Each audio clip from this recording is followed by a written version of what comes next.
The film Stalker, Shadow of the Zone is bad, and you can even start to see this in its description. It says, a seasoned free stalker is tasked with guiding a band of mercenaries deep into the zone to investigate a paranormal radio signal. I would argue this is the first sign of the film being unfriendly to a normal audience. If you're unfamiliar with the Stalker games, like I am, this description doesn't mean anything. Is the stalker some kind of job in this context? Are stalkers normally not free? What even is a stalker in the first place? It sounds like he's a mercenary of some kind, maybe, but that would be repetitive. A free mercenary guiding mercenaries. If that's what was meant to be said, anyways, why not just say that? You could say that the paranormal radio signal might be interesting, but it's also vague. Was a strange message sent from the zone? Maybe the white noise generic radio static suddenly cleared up? It's hard to tell without knowing what the zone is and what it's even doing. The movie starts with a few text blocks, setting the scene for the world a bit. 20 years after the Chernobyl disaster, there were lights flying into the sky from the zone, and a strong earthquake was felt in the area. There were then anomalies occurring and the appearance of artifacts after the lights and the quake. And then many different groups, including the Ukrainian government, began to investigate this area. People risking everything to explore the zone are from then on called stalkers. I don't know why we can't just open with a flashback of these events. It would be much more interesting to see all of this going on than read about it. Beyond that, there is a lot of this vagueness. Lights flying into the sky can mean a lot of things. Artillery fire, explosions, new stars appearing, even people messing around with fireworks. It would be more interesting to speculate on what these lights even are than to leave it so open-ended. There's also an example of an anomaly, the artifacts, appearing after the light and quake. But it would be worthwhile to list other anomalies occurring in the zone. If all these groups are going to be drawn into the area, they should realistically be documenting what happens during their explorations, and also be listing other anomalies that are occurring. It's hard to believe that so many people and groups would be risking their lives over exclusively artifacts. Surely some people would, but for a government and other groups to do so feels a bit like a stretch. Surely some people would just want to explore a restricted area, but that doesn't account for everyone. You don't need to create a laundry list of anomalies here, but you could list a couple more that are drawing more people in. Maybe now there's renewed sought after resources that are fetching a high price. Maybe the land itself has changed and charting it is something that people like doing. The draw of these exclusive and probably high priced artifacts now appearing in the area doesn't seem general enough to pull in all these different groups of people. Speaking of, why are people even called stalkers? The name stalker doesn't seem justified for these people. They go into a restricted area in search of artifacts and probably to perform other related tasks. I understand that this is supposed to be a connection to the game, but I'm sure the game has a better reason for it. There isn't really one here. They're called stalkers because they go into a restricted area and are risking their lives. It's hard to understand why this would be the case in the first place, since stalkers have such a negative connotation. I'm sure that some people have been victims of crimes in the zone, but that doesn't justify why all people in the zone would even deserve this name. I doubt that government agents would also be willing to accept that their unit is called a stalker unit. An alien-like voice states, "The burial is incomplete. The path is gone." Before we cut to the woods, looking at an energy-like sphere. I presume things like this are supposed to be the lights that were flying into the sky, but it's daytime, and it isn't necessarily emitting light on its own. The voice continues, "You will never be able to return. There is no way back." We then pan down to someone sitting underneath the orb, clad in protective gear, presumably protecting him from the zone's effects, as someone walks past him in the distance. He has a radio that chatters as the man passes him, and he turns it off, slowly following that man behind him, eventually stabbing him. This scene is odd. The voice and the orb are adding interesting atmosphere, but are also confusing. If this was meant to be an example of the lights coinciding with the quake, I think it's a poor one. Firstly, this was shot during the day, so it's already difficult enough to show that there is light coming off it. It also looks to be burning parts of the trees behind it. I suppose depending on how fast they flew into the sky, they wouldn't light everything on fire. but it seems to at least be scorching the trees here just sitting next to them. I assume a large number of them had to burst into the sky to be noteworthy, so it's hard to justify any large forested area in the restricted zone if they were blowing past trees all over the area and also scorching them. Beyond that, the man sitting under it just doesn't seem to notice it. It's possible, but that's a little odd, especially since these lights were noteworthy enough to make us aware of them. You would think that other people would be looking out for them. Also, the radio definitely should have been heard by the guy walking past. I understand he's some distance away from our knife guy, and maybe the radio volume wasn't high enough to be audible, but this just shouldn't be something you even risk. If you're going to be getting this close to someone you're trying to kill, why would you even bother leaving your radio on? It's possible that the people on your radio don't know what you're trying to do. Why would you risk them being loud enough, or your radio being loud enough, that this guy overhears it? Also, he just walks back into Knife Guy to get knifed. His gun has a sling. I don't know why he doesn't sling his gun back over his shoulder if he's going to piss or something. Even if you want to put your gun down when you're doing so, he walks far enough back from it that there's no way he's getting back to that gun if he's going to get ambushed. It would have been smarter and more advantageous for him to just piss closer to his weapon or sling the gun over his shoulder instead of backing up into the open clearing away from his gun. He just doesn't do any of these things because we kinda need him to die here. A group then appears out of the woodline in the distance, joining up with Knife Man. We pan up to the sky, and then we cut now to the group further along this path. They start moving closer towards an encampment, splitting up into two groups, one approaching this entrance, and the other kind of circling around the side. The encampment eventually sends out someone to go do patrols, and as he approaches the group towards the entrance, a sniper calls over a radio that he's got him. The patrolman gets shot, and the group pushes into the encampment while they're giving supporting fire from that other group that kind of went around the encampment. There's a moment where one man is kind of running away from everyone, and eventually Knife Man shoots him. So now there's kind of a new problem with that first scene, where Knife Man knifes that guy. There was a group of guys further back than him, and they didn't get noticed. They aren't shown getting off the ground or coming out of hiding, really. They just came out of that wood line that guy had to pass to get knifed. I guess he also didn't notice them, or one of them talking into the radio to alert Knife Man further ahead. They also couldn't just deal with that guy, I guess, even though there was way more of them, so they could have forced that guy to surrender, gathered some information out of him. Some of those people killed in the encampment are not really on guard, but I find it difficult to believe nobody other than their patrolman was armed at the moment. One guy does hold up his gun while standing out in the open, because he felt like doing that, I guess. Then there's a few cuts of people standing before getting hit, and a few people getting hit while seated. Nobody really takes cover or hides, with the exception of the one man running away at the end. To be in the restricted zone and so unguarded as a whole group is just weird. It's hard to imagine they've done much of anything if that's the case, so why even bother tactically assaulting them like this? I think it's fair to say it would have been safer to simply organize around the tree line of the encampment and take pot shots at these people as a whole unit. Knife Man says to the leader of the group that they're all clear, as the leader radios to the rest of the group about security. He remarks to another member of the group, upset by the death around them, that once you understand the people who come here, you understand that they're not going to be missed. They have nothing to lose, things like that. He then goes to rummage through a bag, and then a wave of energy encompasses him. The voice from earlier has returned, stating, "The abyss took everything.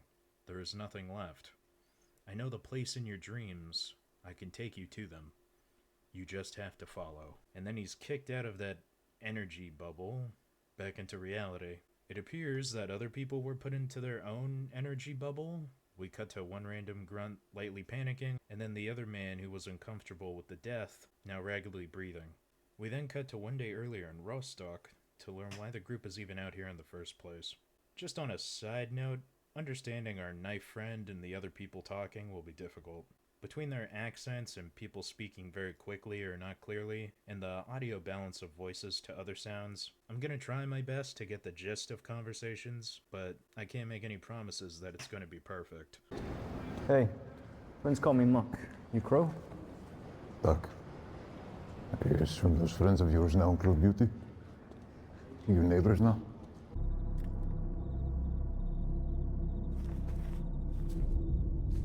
Most everyone, it seems.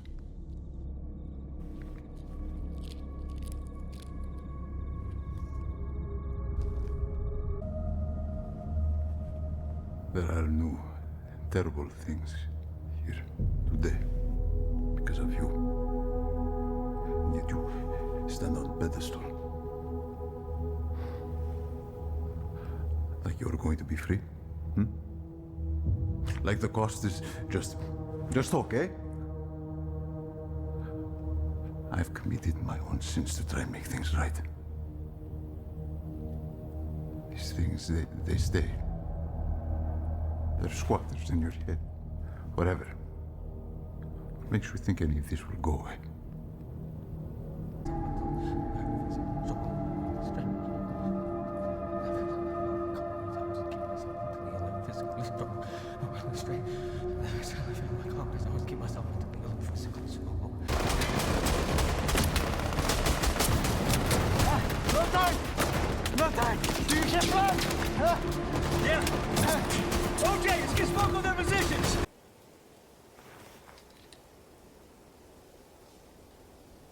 We all got an offer. I chose to take it. Knife Man is clearly the veteran here, at the very least being in the zone for long periods of time. The weird energy that speaks to them is the voice from the intro, and that's interesting, but why was everyone in their own version of it? We don't really revisit this event, and it's hard to know if they all had the same experience or not. If there was any important meaning to draw from this, the most you could say is that the energy is tied to the voice, and that's tied to the zone. It's hard to draw anything else from this event, since no one really talks about it after this.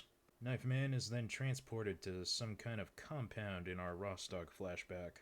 The security guard checks his PDA for something before letting him in. He runs into the leader of the group that he's out in the zone with, and we find out that this man's name is Muck. Knife Man makes a comment about some group being tied to this one, and Muck says this is only a temporary setup, considering how weird everything is now. They then go to a mission briefing.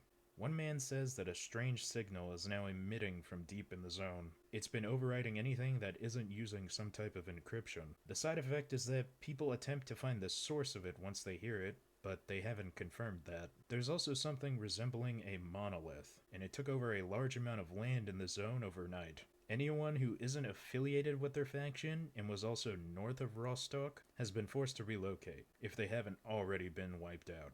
All of the territories that they had held in that area are lost. The current plan is to send a skeleton crew into the area. They're meant to weaken, sabotage, and I think attempt to find the source of this signal.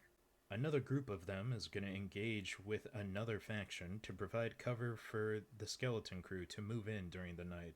They also make note that a man nicknamed Brain will help assess anything they find at the signal source. And it's here that we also find out Knife Man is named Crow. He's going to be acting as a deep zone operator since most of them are not combat ready or have already died. They also say that this isn't a confirmed monolith resurgence, just something very similar. They also make note that these people are trained, cannot be reasoned with, and will shoot on sight. It's confusing how you can't confirm people are disappearing to go find the signal once they hear it. I guess the assumption is we haven't seen them do that for sure, or they aren't saying that they're doing this. They just disappear one day. Even then, I would say that the correlation is fair to make. A strange signal shows up and people who are hearing it happen to go missing. Unless all these people just decided to desert whatever they had going on in their lives, I think this is a fair assumption. The monolith thing is also difficult to understand. Sometimes it's referred to as a thing, then it sounds like a rival faction. At the end, it kind of sounds like a force created by the zone. This is also referred to as a reoccurring thing. They talk about the monolith as if it's something that's been dealt with before, and that this is something similar but not exactly a monolith. It would be more helpful to be clear as to what exactly monolith is. There's even two characters here that are guess for this mission, Brain and Crow. Why not have a debrief for what monolith is to them so then they can know what to expect from a monolith-like threat? I think this monolith thing is another example of the movie assuming you're familiar with the game series. None of this is really explained upon, and I assume this is something that was taken from the games, just like the name Stalkers from earlier. But we're never told exactly what to expect from Monolith or what it even is. We're just supposed to already know what Monolith is. Muck then takes Brain and Crow to meet the rest of the skeleton crew, noting that this is all they have left. They have a weapons sergeant, a medic, a guy, they have a guy, and 2 support gunners. One of them wants to know where Crow is from, and he says he's an artifact hunter. He was sent here to do an odd job for someone. The medic then says to Crow to do what he's told when someone says to do something, to not be like every other loner they've had. We cut then to everyone gearing up. The guy, I think his name is Batty, pulls out what looks like to be some heavy explosives and places them on the table. Josh, one of the support gunners, remarks that even though he has a death wish, he's going to kill them all with those rather than blow down doors like he's supposed to. Batty says that it's out there and that he's seen it. Josh remarks that the building needs to be intact once he opens it, and Batty just repeats a couple times to him that he'll see. I don't know why the leader of the group, Muck, doesn't know what Batty's role is. If there's supposed to be some kind of implication from this, I don't know what it would be. The support gunner Josh knows what he does, and so does everyone else, I assume. Nobody corrects him in saying that Batty is actually their supplies guy or demo guy or something. Even if this unit was massive beforehand, I don't know why you wouldn't want to familiarize yourself with everyone in all their specializations. Considering how they have no deep zone operators left basically, what if this guy was one you could use? It's irresponsible to not know everyone's job now that you only have a few people left in your unit, especially since he's so weird about this signal. It sounds like maybe he's someone who has heard it and is concerned with getting there like all those other people who were lost. I guess no one reported he's acting strange, or he just always acts like that. I would like to comment on why Crow's friend would basically ask him to help out a small damaged faction with reclaiming the zone, but it's really hard to understand what he says there. We then cut to the woods. Crow comes across a glowing rock, and then we cut back to the encampment as someone is pushing over a radio to sit down. Other people seem to be doing maintenance on their gear and weapons as Crow is returning. He then goes to Muck, who remarks to another group that they're going in, and as he motions for Crow to lead the way, they walk into the distance. We pan again towards the sky before cutting from this clear daytime to then night. There isn't too much to say here, but I think it's odd that this glowing rock never comes up again. I don't know what it's supposed to mean. I think this is also supposed to be after they were hit with that wave of weird energy and it spat everyone back out. There's no acknowledgement of that, even though it wasn't just Crow who happened to go through that. And the sky cutting is something that's going to happen a couple more times. I'm not really a fan of it. I think it's used too much. The group seems to be passing through this abandoned facility or industrial-like area. They find a group of bodies, and they aren't adorned with gear and their heads are missing. Muck wants to know who they're associated with, and everyone stands around as Crow searches the bodies. He pulls some patches off them, and I think he says they're from another faction. Something about hornets, I think. Muck then briefly looks over the different patches before they move on. There's a group that marches in the distance with torches. They avoid a firefight with them by waiting for them to pass and sneaking through the rest of this area. Then there's another shot where some light type things are actually getting blasted into the sky. And then we approach another encampment with a few people. Muck wants to know what Crow's call is going to be. They hang out for a bit before there's a dog barking in the distance and it draws out all the people from the encampment. Crow then shouts that they have to move now. They're then in a wooded area and Crow has them stop. He talks with Muck about something. I think Muck is radioing to another fighting group that they've passed that encampment. Someone else remarks that they hope Crow has brought plenty of bolts, and he says he doesn't need them. We pan back up to the night sky as they start leaving the woods.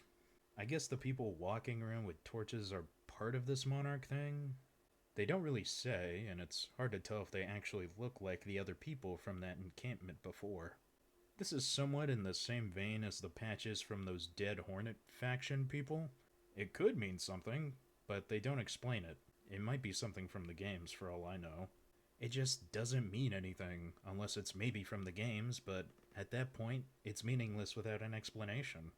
Also, Crow basically calling the shots with this encampment leads me to believe that at the first one, he also made the call to go solo and knife the patrol guy. So, Crow is kind of stupid, I guess. He is the only deep zone operator for this mission, putting himself in a very vulnerable spot there with his call. If he dies, the mission is basically over. they aren't anywhere near finding the signal source in the zone. The other encampment they also run into in the distance is just full of people who have ADHD, I guess. They all bail out as soon as they hear the dog in the distance. It's not a unique thing, there are dogs barking in other scenes. I don't know why this one would be special, or why everyone would need to leave to go chase it down. Also, figuring out what Crow and Muck talk about in the woods afterwards is nearly impossible. I've listened to it so many times, there's just no telling. This movie would be so much easier to understand if they had redone some of these mumble lines or actually had closed captions. Also, I think that energy ball is definitely not one of those lights that flew into the sky now. We actually get a shot of some of these in the distance, even if it is just artillery or something else. So I have no idea why Crow wouldn't have been warned by those other guys, seeing that floating orb above him before he went to knife that patrol guy. And whatever Crow was told he should have brought a lot of, I guess wasn't an essential item. I think that guy said bolts, but I don't know why that would matter. They all have guns. No one is shown loading a crossbow or something. Maybe it's just a non essential item and he actually didn't say bolts? I don't know. Again, this could be a game thing, but even then it's so hard to make out what he says. There's a montage of them moving through the zone with some radio messages that are being played, and they're pretty much unintelligible. Then Crow enters a dream where everything looks relatively normal. There's a car that drives by, waking him up, and there's a crashed car further up the road. Crow looks around before looking up to see heads floating in the sky. Then a mercenary wakes Crow up from his dream, and Muck tells him that Weaver, their medic, has disappeared. They don't know what happened, other than that over the radio he said he was going to go take a piss and never came back. He didn't leave anything behind, so they basically have to go on without medical supplies. There's also someone cursing in the back between Muck's lines. I can't tell who it is. Apparently the medic had heard the signal, and the exposure effects lasted longer than they had thought. They then say the sound protection that they're using isn't super effective, seeing as how it got to their medic. Muck also says it likes trying to affect them in their sleep, so they'll have to go the rest of the trip without any more sleep. They then set up breakfast for the morning, and Crow notices that Brain is sitting some ways off from the group. He goes to join him, asking him what his theory is on what's going on. In the distance, there's a train car floating and breaking up in the sky. Brain starts by asking about the noosphere. It's apparently an information field that holds things like human thoughts, ideas, and concepts. Some group called the CMPP had ripped the biosphere from the noosphere, and that's what created the zone. Brain believes that the anomalies are mimetic and a part of people. Crow then wants to know how that would relate to the signal, and Brain says it would know us better than we know ourselves. Brain, I think, relates it back to that energy from earlier, and says it got everything it needed off me, and last night, it taking the medic was proof of that. Brain then wants to know about Crow, and if he's had kids, and Crow doesn't respond. Brain says he had a daughter, who died due to bone cancer at 8. Normally, in his dreams, she's bedridden, but last night, in his dream, she was healthy. I think Crow says something about that being the reason they're here. Brain responds that nobody would miss them, and they have nothing to lose. Crow says he understands, and Brain coldly replies with, "Do you now?" Crow then recalls his dream, his wife and child driving home, if the drunk hadn't swerved in front of him. This is Crow's escape, and he thinks that many stalkers do the same in the zone. He also says he thinks the zone, or maybe the signal, knows about this, and maybe this is what they deserve. Crow then leaves as Brain contemplates what they had talked about. The dream sequence is fine. I just don't know why the medic is referred to as Weaver now. I think his first name was given in the Skeleton Crew introduction scene. Just keeping track of everyone's names is harder than compared to their jobs. They also don't really end up fleshing out most of the mercenary group, so remembering their names is going to be somewhat of a challenge in the first place. Realistically, going without sleep for the rest of the mission isn't going to work. All that'll do is exhaust people quicker, and we don't really know their entire night watch situation. The medic might have been by himself, but someone heard him over the radio saying he was going out to piss. I don't know why someone couldn't go with him, just for safety reasons, but that's an easy fix. And rotating people out on watch shouldn't be difficult unless there's some other effect making sleeping throughout the night deadly. Crow's dream seems rather short, and it lasted him from whenever he went to sleep till the morning. So sleeping itself doesn't seem terribly dangerous. So long as you're aware that it's affecting your dreams, it's something you can keep an eye out for. Crow's dream was faithful to what he wished had happened that day, that his wife and child continued driving past the crash drunk driver. The event itself should give away that something's wrong, since he knows that's not how it happened. But also seeing a bunch of floating heads in the sky should give it away too.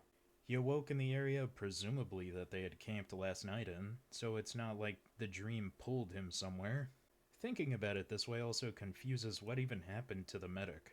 Did he piss and then dream harder than the rest of them, and it sucked him away to the signal? Maybe the idea was supposed to be that they don't know if he abandoned them or was taken, but how either of those could have happened is difficult to say. For him to go solo and not leave any medical supplies could be seen as trying to kill them, and where would he even go this far into the monolith territory? I guess maybe abduction is easy in this world, seeing as how when you need to piss you sling a gun off your back and walk away from it. The character building between Crow and Brain is nice, but it's basically one of the few times we even build characters. It maybe would have benefited from another take. Crow and Brain are sometimes hard to understand here when they're talking. I had to go back several times to get the gist of the conversation. Instead of the stealth section through the weird industrial area and that encampment that people abandoned, we could have had another character moment. Also, I guess the weird energy was the signal. That's the only thing I can think of they're referring to, but they don't say it directly, so I think it might be something else. Even then, I wouldn't categorize that as a signal, it was like an energy field that absorbed them. I stand by the idea that the weird energy isn't brought up again, because they talk about a signal here. Clearly, that was not a signal in the way it was described in their briefing earlier, and the medic must have heard the signal somewhere else. There's a quick montage of everyone gearing up after breakfast, and then we cut to some kind of power structure of some kind. They enter a large tunnel, and then we pan through the darkness, and then they're in some type of underground building. Then they're back on the surface, and the sky has some type of pulsing going through it. Nothing to be concerned about, I guess, because now we cut to the group being in a facility. The group is getting closer to it as Mutt contacts Warlock and says that they just passed Ulysses. I don't know where that place would be relative to their location, but they've passed it. He remarks now to the rest of the group, without waiting for Warlock to respond, that once they start fighting here, they'll send all their reserve units from army warehouses to come right to them. The plan is to hold up once they capture the building, the tunnels being underneath the building their best escape plan. It's also going to be their meeting point for when they're done here. They tactically assault the entry point to the building, even though these two guys should have been seen. They instantly drop two of the guards, but one guy takes cover. He then just stands up because he couldn't track our friendly NPCs properly and gets shot by both of them. They say over comms that 3 sentries are down, as one guy bursts through the door of the facility. They exchange fire for a bit, without anybody getting hit, as our 2 mercenaries take cover and this guy just keeps unloading into their barricades. The two talk for a bit while under cover. I don't know what else they say other than, "Are you seeing this?" Eventually, this guy just needs to reload, and he does it without going into cover. The 2 mercenaries nod to each other before shooting him all over as he continues to reload, unbothered. Eventually, a shot gets him in the head, and he dies. They talk a bit more as they get closer to the door. I think one of them is talking shit about the other's gun. The rest of the group now shows up to move into the building with them, as Warlock comes back on the radio. He says that they've started leaving the army warehouses. They have too many wounded to keep all the units from leaving these army warehouses, but they'll do what they can to keep pressure up. Muck says that they'll be ready, as they now push into the facility. It looks like they took out one guy. They may have gotten more, but this section is really dark. 4 people passed this one guy on the ground who already got shot. He had slid out of one of the rooms earlier, I guess to go fight back. Every one of the mercenaries who passes him just shoots him a couple times. I guess everyone was just missing or something. He could be another one of those gas mask tank guys from earlier, but it's too dark to tell. There's more shooting in the background as a few guys push into this red foggy area of the facility.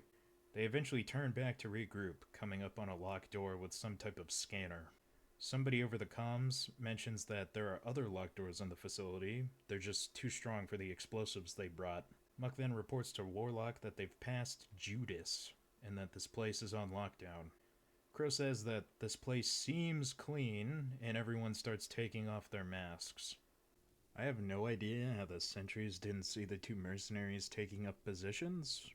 They would have had to walk directly into an area that, from the positions of the sentries, they should have been able to see. The one sentry who took cover for a moment was smart, but he needs to die, so he just becomes stupid again and peeks out of cover for almost no reason here. The big guy that comes out of the building is also really dumb. Why are you even bothering giving them a chance to headshot you? That's the only thing that's gonna kill you. You should just take cover, reload, and then pop back out to tank shots again when you have more ammo. I don't mind the rest of the mercenary group showing up after this. They were probably in different areas, checking for other sentries. I don't understand how Muck is able to tell Warlock that they're gonna be ready. An entire army force, basically, is gonna push in on their small skeleton group. At most, he should be telling Warlock that they're clearing out the building and they're gonna be working as fast as they can. They already talked about having an escape plan with the tunnels. The goal should not be to stand here and take out that entire enemy force. Even then, how do you know where those are going to take you? What if they just go further in the zone? What if they go to one of these army warehouses full of people? They're familiar with the building in some way, I guess, but it's unclear as to how. The excessive blasting of the one dead guy in the facility was weird. It's mostly just wasteful of ammo, and if he was one of those tank guys pretending to be dead, you should have just shot him in the head. The red foggy area that those two mercenaries push into is also really weird. I don't know where the fog is coming from, and it's, I think, obvious that it's just trying to make everything more ominous. There just isn't really a reason for it. This is an area with a locked door. There wasn't some kind of broken machinery smoking up the room. There wasn't someone waiting here to ambush them, setting this as some kind of trap. The fog is just here to be here. I also don't know how Croak concludes this area seems clean to begin with. He doesn't have some type of device or say he was checking something to confirm it. Even then, I don't know why you would risk this. He's not guaranteeing the area is safe, he's saying it seems that way. And I assume that whatever changed someone into a weird bullet sponge guy could possibly be airborne, and there's no way to tell in the first place. Why would you even risk infection? One guy calls Brain over to look at a dead body.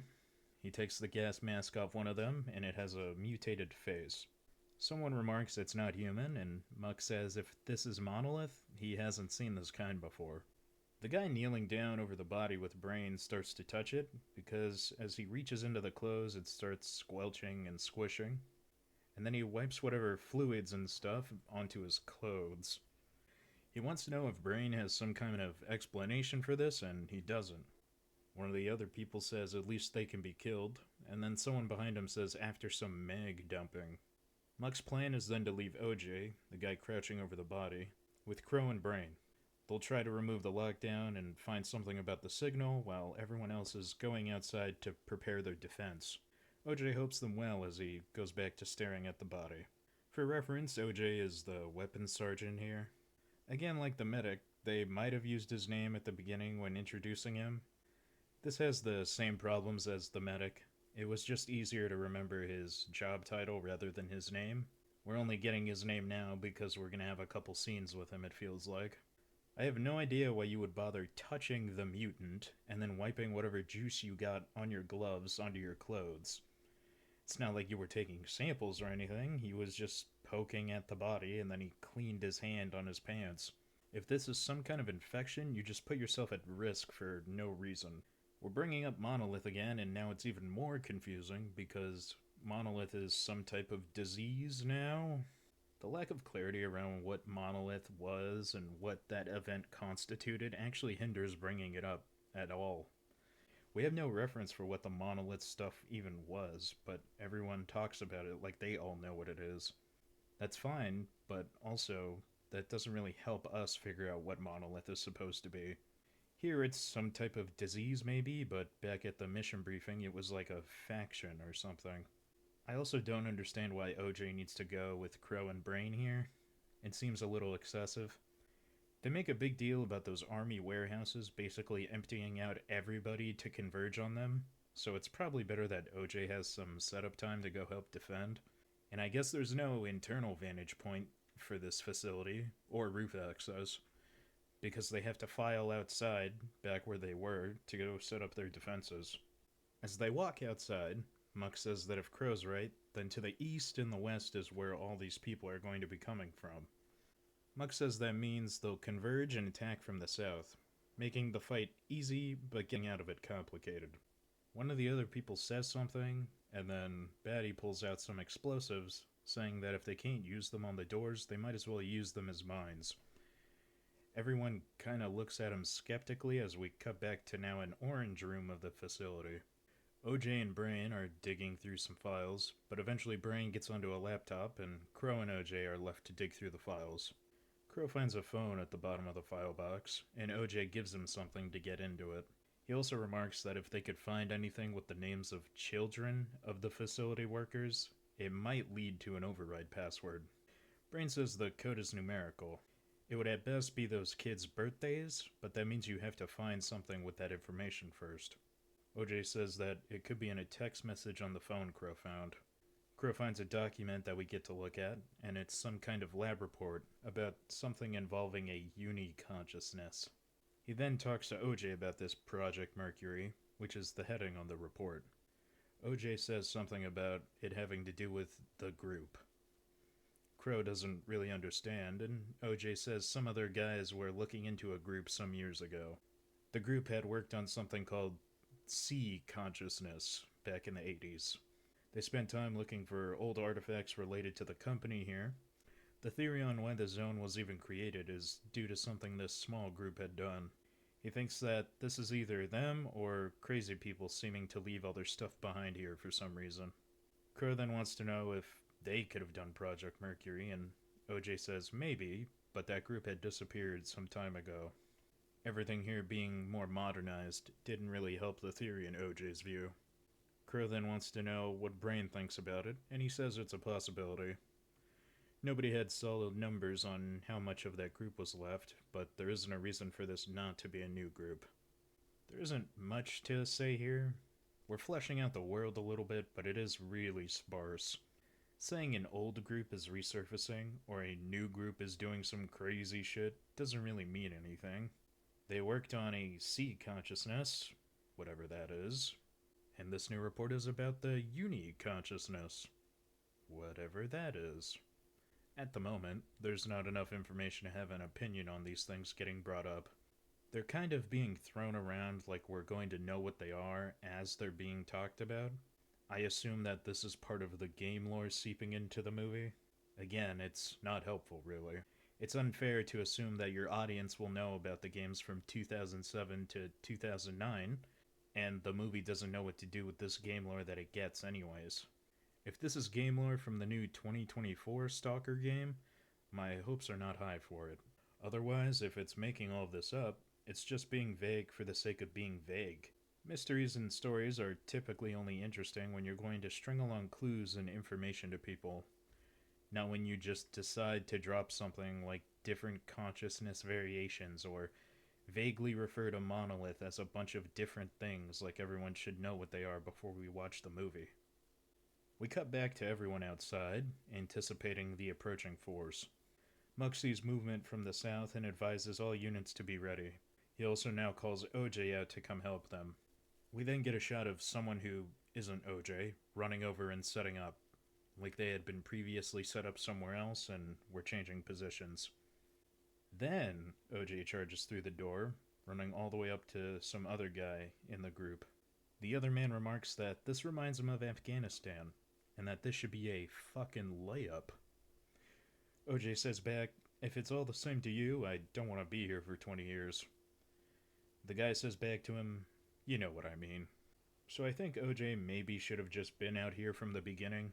If someone was having problems with their weapons, he is the weapons sergeant. I assume that means he can help people with those kinds of issues. In a fight against this massive group, they probably had to sneak around to even get here. Everyone's weapons being optimal is probably top of the priority list. Him being in the orange room with Crow and Brain didn't really amount to anything, anyways, other than him bringing up things that most people wouldn't already know about. I guess he helped make the search quicker while he was there, but why not set up the main defense inside the facility so more people can help then? That way, when the explosives that Batty has go off, they can take positions inside the building to defend Crow and Brain. The comment from OJ about Afghanistan is also kind of weird. His tone is basically the same as any other time he was talking here. It could be a joke, maybe. It definitely feels like opinions are bleeding into the script here, if this wasn't already just a poorly delivered joke. The other guy doesn't respond with a chuckle or anything that would indicate that this was one, anyways. He sighs and looks away before dejectedly responding. We now cut back to Crow and Brain in the orange room, and Brain is trying to convince Crow to go and help everyone defend the building. Crow says he wants to try something before heading out, and apparently finds something on the phone. He pulls Brain away from the laptop and also takes his pistol. On the phone that Crow found, it shows that Brain is listed as a contact. His contact info is listed as in a group called Mercury, which I guess means he was part of Project Mercury. Crow orders him to place his hand on the reader next to the locked door, and it unlocks the door, I think. Or it at least ends the lockdown. That's what Crow says over the comms to Muck.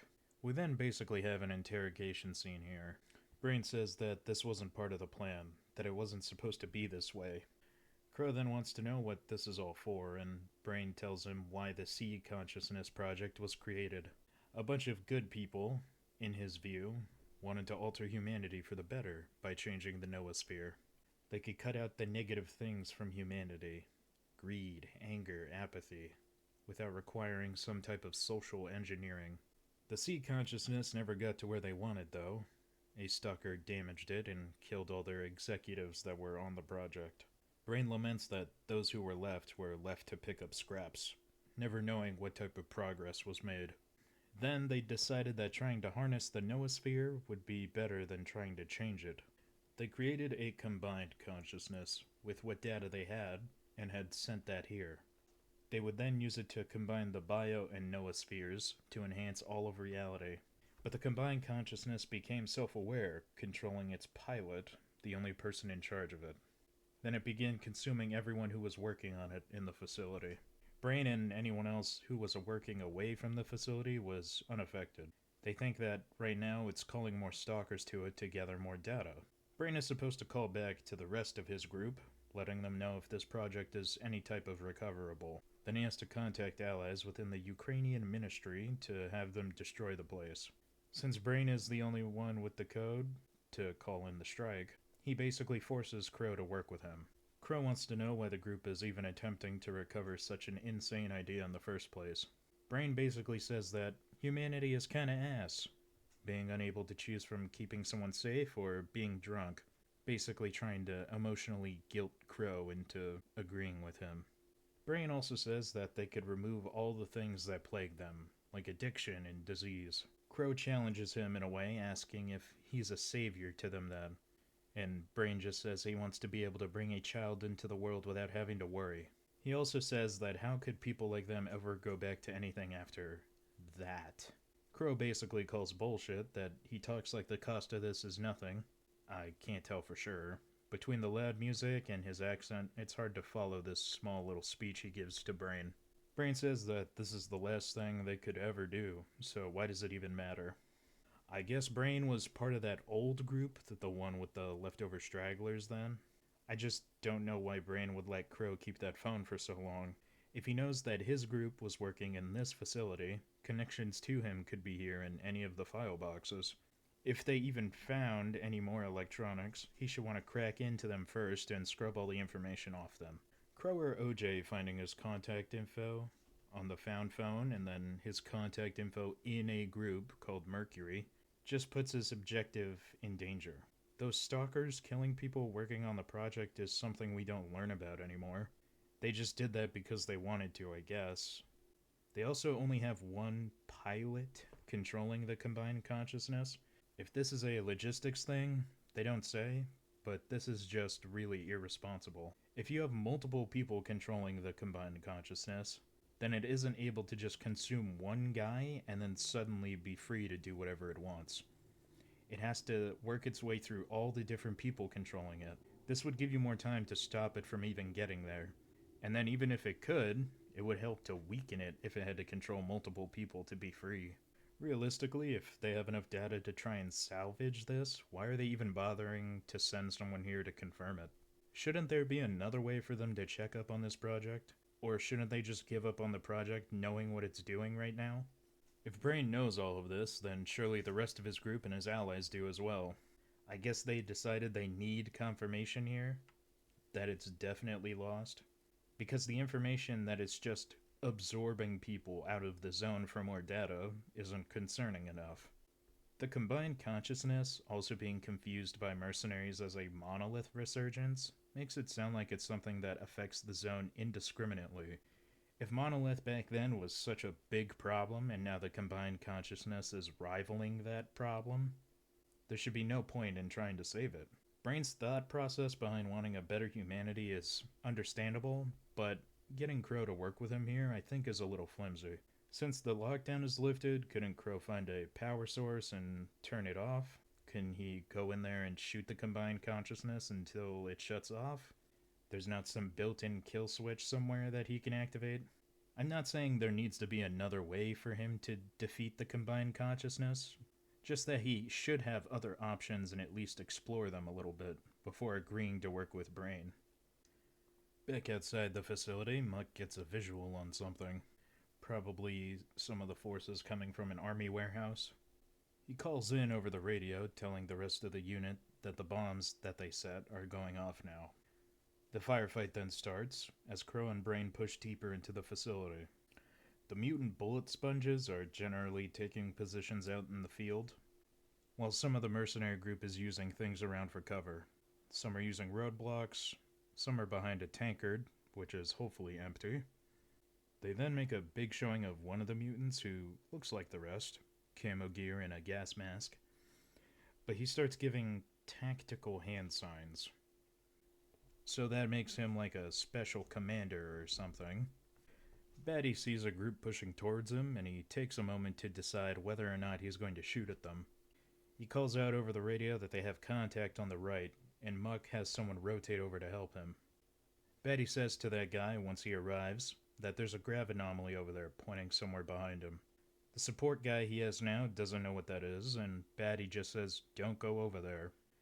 Muck stands, throwing a grenade, retreating back to an abandoned car for a new position. One guy's reloading next to someone as one of the mutants launches a grenade at their cover, forcing them to stay down for a moment. We then cut back to Brain and Crow walking down a corridor after those two mercenaries under fire comment about how many of them there are. One of the biggest problems here is the amount of times that mercenaries are running around and not getting hit at all. Anyone who moves somewhere in this scene should be getting hit or at least shot at in some fashion, unless these trained mutants aren't trained that well at all. Some of the mutants are sneaking around and getting commanded by that one mutant with his tactical hand, but we're also shown some of them taking positions out in the open, going bombs away on the mercenaries. They're hitting their cover just fine, and admittedly, sometimes they get close to hitting them. But with how many of them there are, and how heavily it was emphasized that this will be a massive trained killing force coming at them, it feels strange that we can't even get grazing hits on anyone.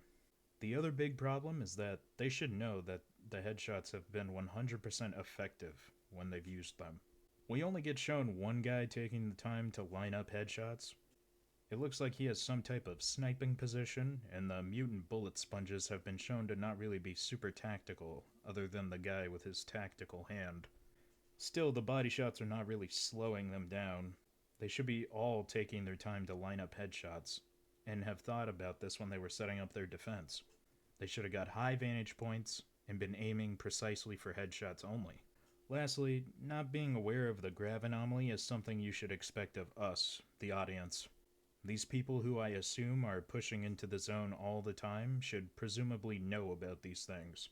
The people here are meant to be remnants of a fighting force, even if they didn't know what it was to begin with, they should be briefed on things like this. And the inclusion of the grav anomaly is something from the games, I assume. We don't really get told what it is. It just is a grav anomaly. Crow and Brain eventually come to a door that Brain unlocks. As they stare into this dark room, they get blasted with a wave of weird energy again. Their heads hurt for a moment, but they move into the room regardless. The room becomes red and foggy when Crow wants to know if this is what the combined consciousness is. Brain says he isn't sure, and as they look around, they see mushrooms starting to grow around a large pillar. Eventually, they see a figure in the distance and they approach him. He's saying something, but it's really hard to make out. Supposedly, this is the medic who went missing. He gets up and walks away from them after looking at Crow and saying, "I'm not going back." After taking a few steps forward, his head gets cut off by a glowing tendril or cable. It grabs his head, lifting it up into the giant mess of probably other heads and tendril cables. Crow says that they've seen enough, it's time to leave, and Brain needs to call in the strike now. Brain starts to say something as Crow cuts him off, pulling him back out of the room. They're now running out down that corridor again, and they get blasted with a wave of energy. Presumably this knocks them out, because then Crow wakes up in a house with his wife. She's in the kitchen washing dishes. He hugs her and then looks to a set of double doors that lead to a darkened room of the house. He enters it, turning on the light to reveal someone in a chair. He holds something off a nearby table for a moment before he slams it back down. It's then when Crow says to him that he forgives him, revealing that this is the drunk driver who killed his family. He then wakes up in the corridor without Brain. It's unclear what happened to him, but he did leave a note for Crow.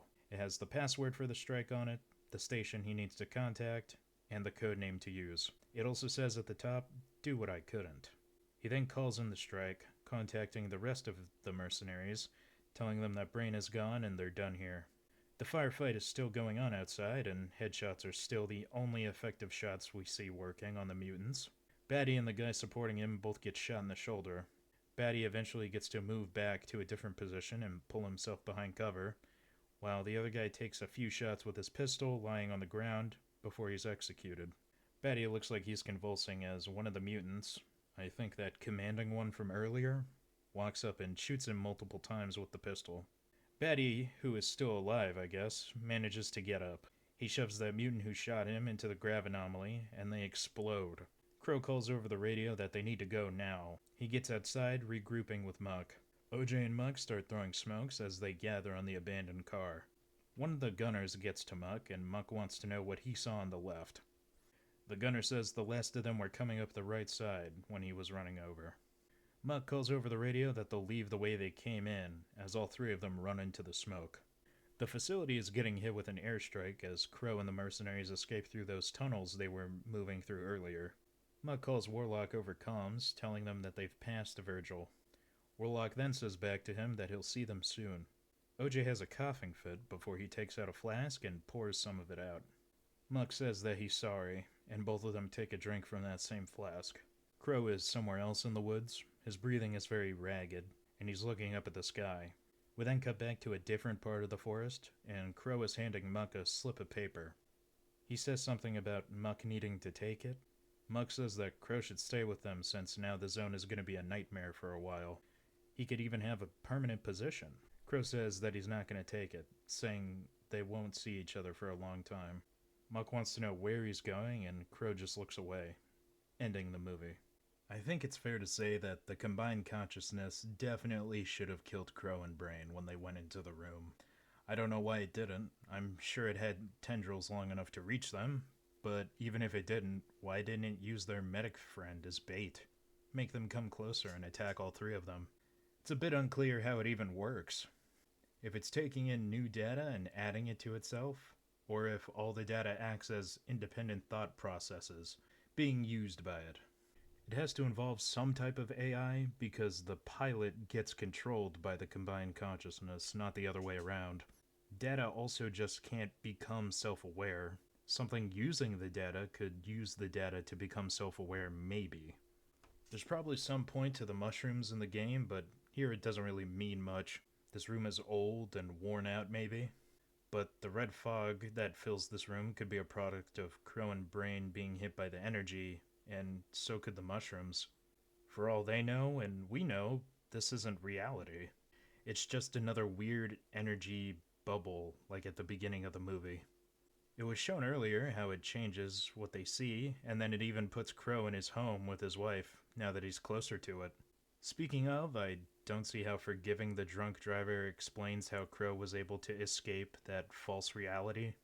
I suppose because he didn't let that reality manipulate his emotions, he was able to wake up. But it's not like the combined consciousness really tried.